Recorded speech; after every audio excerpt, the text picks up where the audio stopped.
My today's presentation is based on 4 pillars, that is applicability, non-applicability, features of the scheme, and how you can avail the benefit of this scheme.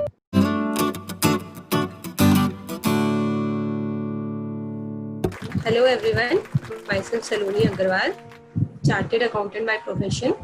Currently I am working with one of the CA firm based in Delhi, SP Nagarath and Company, as in Senior Audit Executive over there.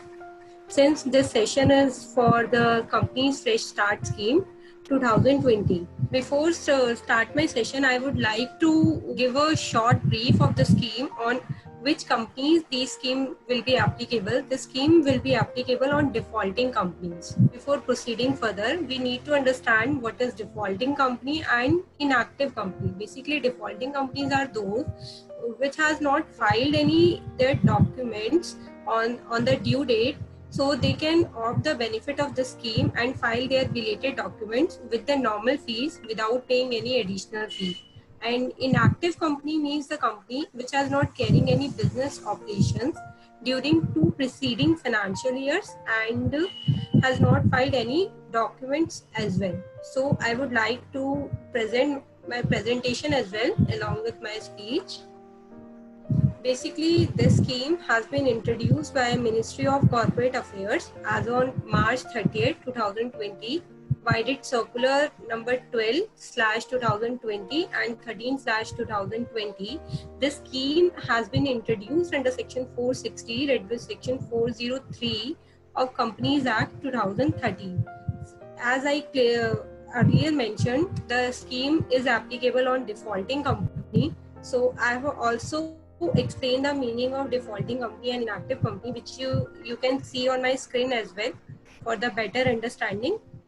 And so basically my today's presentation is based on 4 pillars, that is applicability, non-applicability, features of the scheme, and how you can avail the benefit of this scheme, the process basically. So I already explained the applicability of the scheme. If I move to my next pillar of the scheme, that is non-applicability, the scheme will I have made one shortcut to remember all the non-applicability points of the scheme. Basically, SAD WAM, that is SAD, said S denotes for SAD, that is the company whose name has been strike off, and A means company which have been amalgamated, D means the company which has obtained the dormant status, and the V is the vanishing companies, and A the companies in which authorized capital matters are involved, also the related charges has been involved, they cannot avail the benefit of the scheme. And next is M, that is the proceedings are going on before court and tribunal due to management disputes, etc. And the last point is P, that is where the court has convicted an offense and impose a penalty on any company, they can also not avail the benefit of the scheme.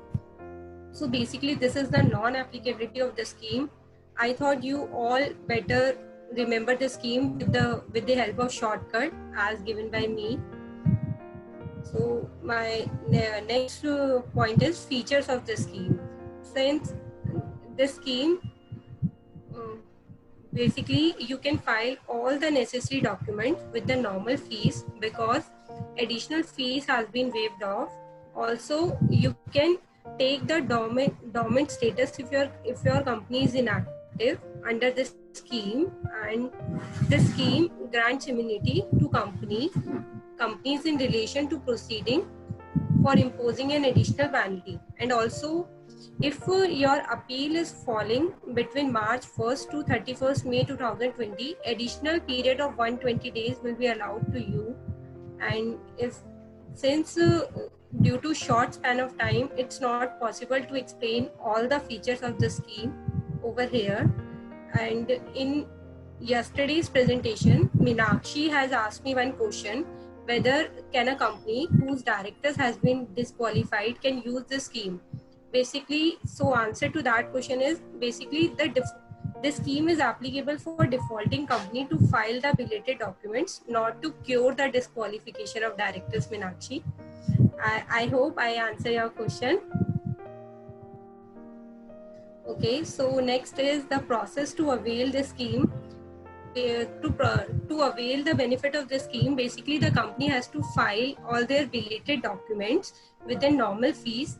They don't have any need to pay any additional fees, and after the filing of all documents, they just have to fill one form, CFSS 2020. After filing of these forms, that is respective documents and form CFSS 2020, Ministry of Corporate Affairs will grant an immunity certificate to the respective company who has availed the option to avail this scheme. With this, I would like to conclude my presentation. If you have any questions, you can ask me in the comment section. Thank you.